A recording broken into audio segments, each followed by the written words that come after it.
Okay, Assalamualaikum dan Assalamualaikum. Jadi berbalik kepada perkongsian kita pada hari ini, macam sebelum ni Prof Kamal telah bincangkan mengenai Monte Carlo. Jadi dan Prof Kamal juga ada membincangkan tentang uncertainty dalam parameter. Prof telah ambil contoh sebagai gravity dan saya sambung je lah contoh gravity tadi. Ya. Mana secara normalnya kita ambil 9.81 gravity, tetapi wujud juga keadaan di mana nilai paling rendah gravity di dekat dunia ni 9.776 dan juga nilai maksimumnya 9.826. Jadi kerana wujudnya ketidak samarataan tersebut, maka bagaimana kita nak modelkan uncertain tadi di dalam finite element ataupun dalam pemodelan software. Jadi kita boleh menggunakan salah satu kaedahnya adalah kaedah Monte Carlo, yang mana dia menggunakan random number. Kalau di sini dalam Excel ni kita sekadar boleh type terus random equivalent RND bracket tutup bracket, kemudian kita akan dapat satu random number. Dan kemudian kita boleh convert dia kepada nilai gravity tersebut dengan calculation inilah.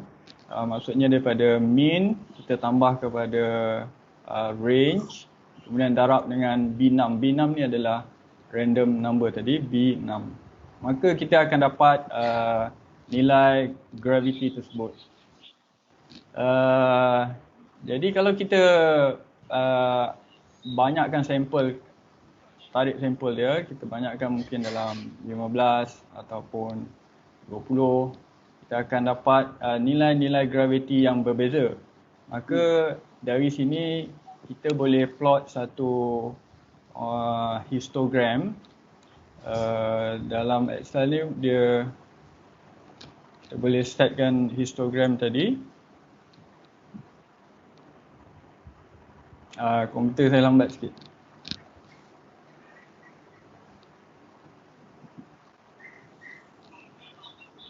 Dia nak tukar Mac tu. Iklan.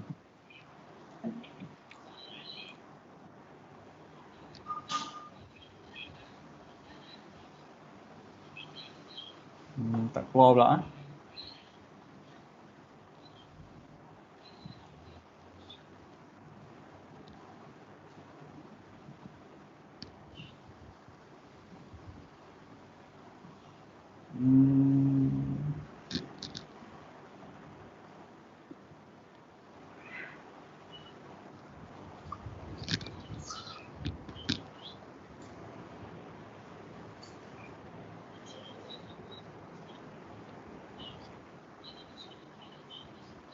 Start macam mana?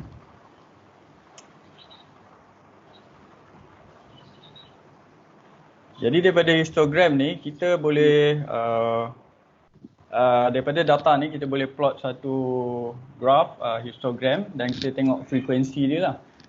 Daripada frekuensi tersebut kalau sini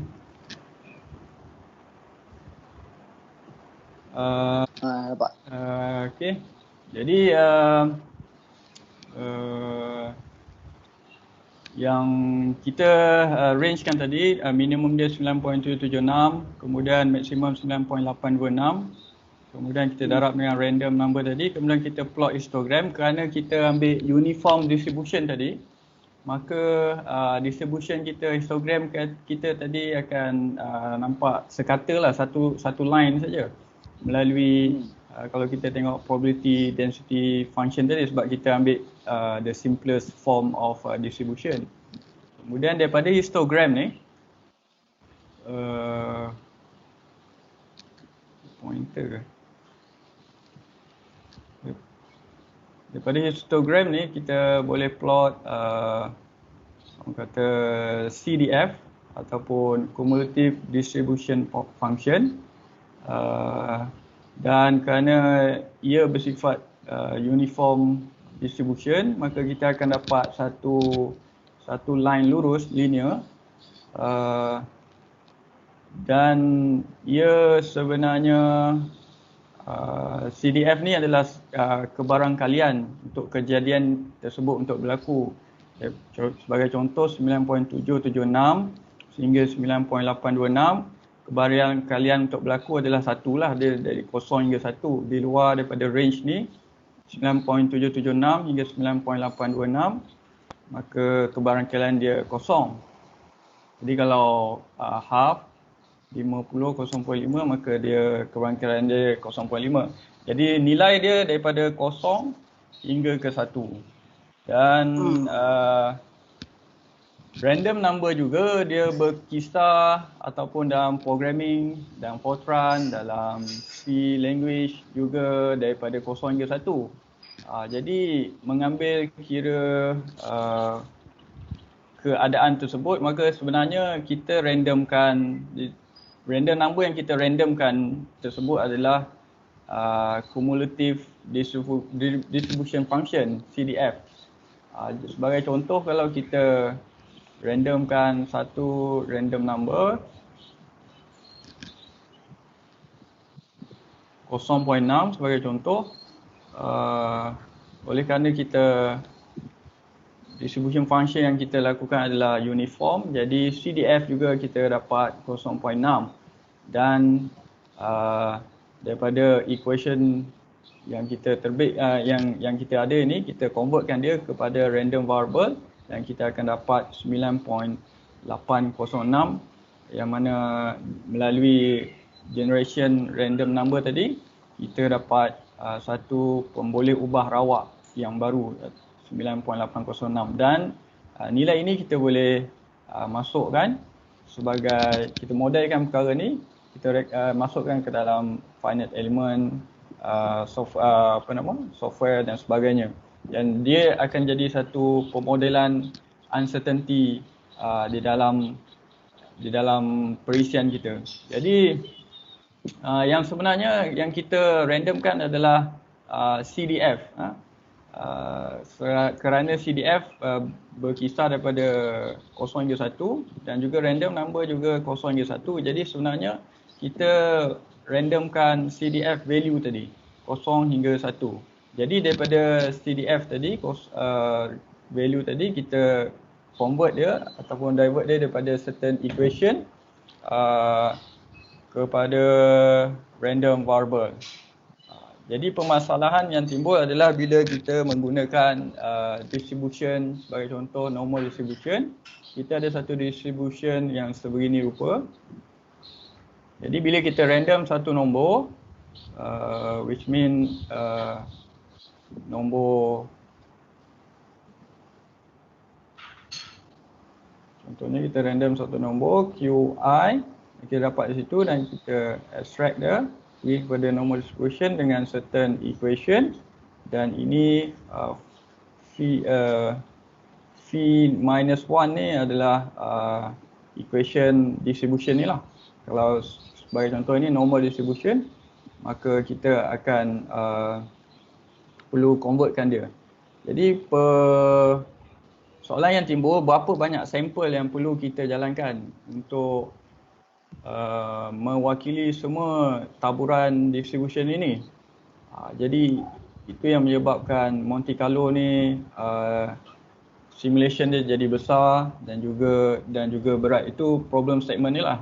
Jadi researcher dia come out dengan method ataupun dipanggil modified Monte Carlo. Banyak method dalam modified Monte Carlo ni. Ada importance sampling, ada MPP, most potential point. Kemudian jadi yang saya tekankan di sini, cuba presentkan pada hari ini adalah Latin Happy Cube, yang mana dia memecahkan atau membahagikan sampel-sampel ini kepada portion-portion yang tertentu supaya dapat sampel tadi dapat represent the whole distribution random variable kita. Jadi sebagai contoh, katalah portion random number yang pertama kita dapat pada portion yang kelima.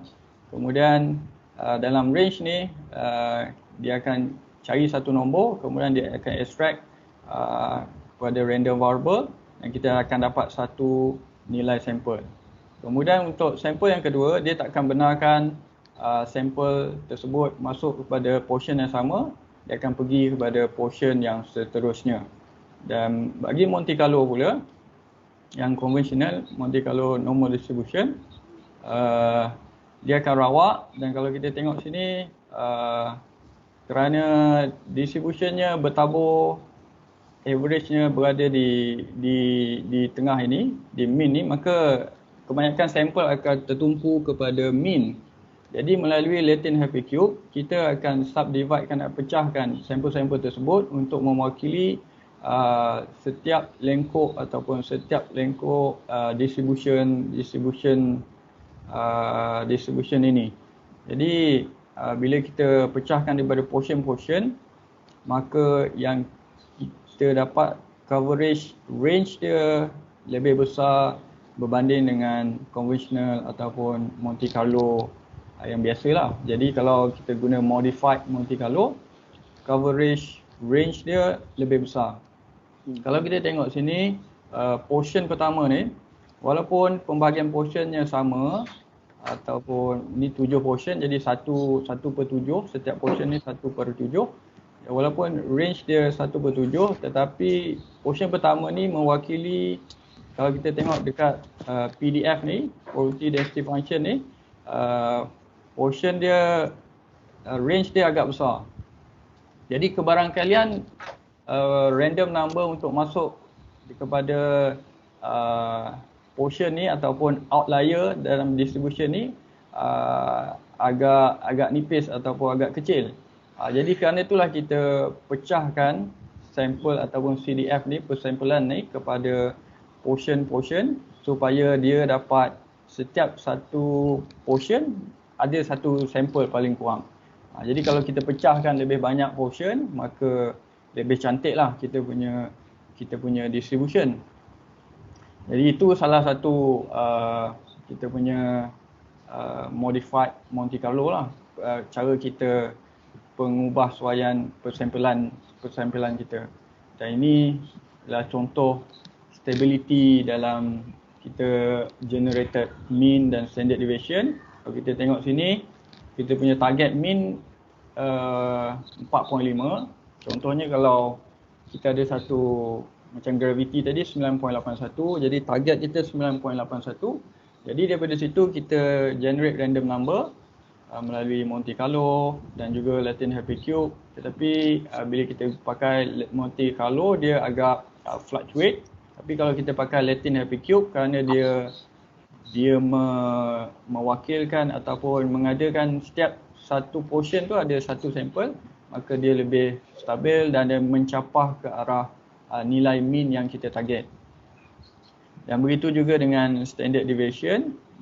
Bagi Monte Carlo juga dia agak fluctuate, tapi bila kita guna latent happy cube, dia mencapah kepada standard deviation yang kita target. Ini standard deviation lah.